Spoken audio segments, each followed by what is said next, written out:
Yo, yaga, yaga, yo. What you man saying? What you man saying, lane spraying? I hope you're doing great. I hope you're doing amazing. I hope you're doing fantastico. I hope you're doing fantastica. I hope you're doing fantasquitos. Oh, thank you very much for asking. I appreciate it. I appreciate it a lot. I'm doing great. I'm doing fantastica, fantastico, fantasquitos. I'm doing great. I'm doing amazing. Thank you for asking. I appreciate it. Today, we're going to talk about community. Community. How important is community? Community is one of the most important things. Community is a thing that's not talked about too often, but without community, you can't have the right people to commune with. When you're going through stuff, when you're celebrating stuff, when other people are going through stuff, when they're celebrating stuff, you get to have this experience with a family, with a team, with people who walk with you through the journey of life, who do life with you, as people normally would call it. A lot of the times, you're never taught how important the community is and the people who do life with you, and what type of people you should have doing life with you. A lot of times people have people that they call ride or dies, or man they've knew from day one, or man they've knew from the bottom, or man they knew from the ends, or man they knew from this, or man they knew from that, and a lot of the times it's not based on actual reasoning why this relationship and communion and community is so important. A lot of the times, let me give you a great example of why you should have community. First and foremost, Jesus walked with community. He had a load. He had 12 disciples, and they walked with him. And then he had a smaller circle of people who walked with him. Why that was so important? Because he knew the journey that he was on, he was going to need people to confide in. He was going to need people that he talks about. He's going to need people to remind him of who he is when other people are saying he's stuff that he isn't.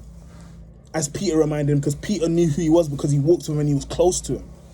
Because see, sometimes you might second guess yourself being in the human flesh, and doubt being a part of our world. You might second guess yourself, but that's why it's so great when you have community, because you have people who remind you of who God says you are, even when you can't remember who God says you are. And a lot of the times people forget that, and people have people in their circle and their team that normally would be able to encourage them and remind them that it's not who people say you are, but it's who God says you are. That's the most important thing. That's the foundational build of what then makes a beautiful Eiffel Tower. That's the foundational build of what makes a beautiful Burj Khalifa. That's the foundational build of what makes a beautiful Wembley Stadium.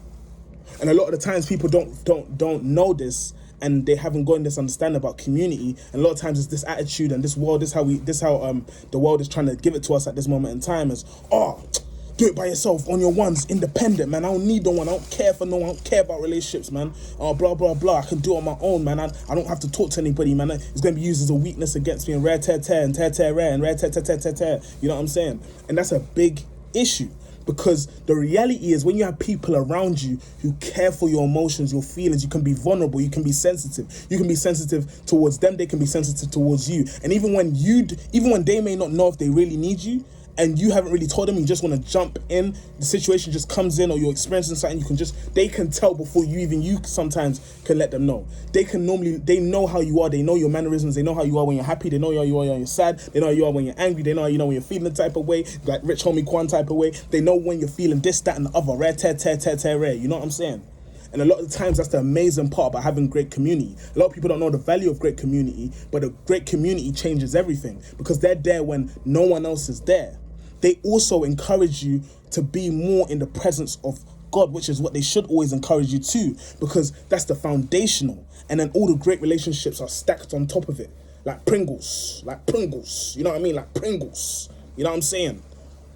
Emphasis on the Pringles, you know what I mean? But that's why it's so important.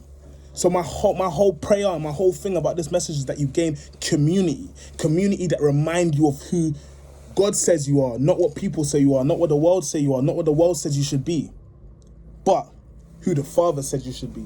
Because you have beautiful community.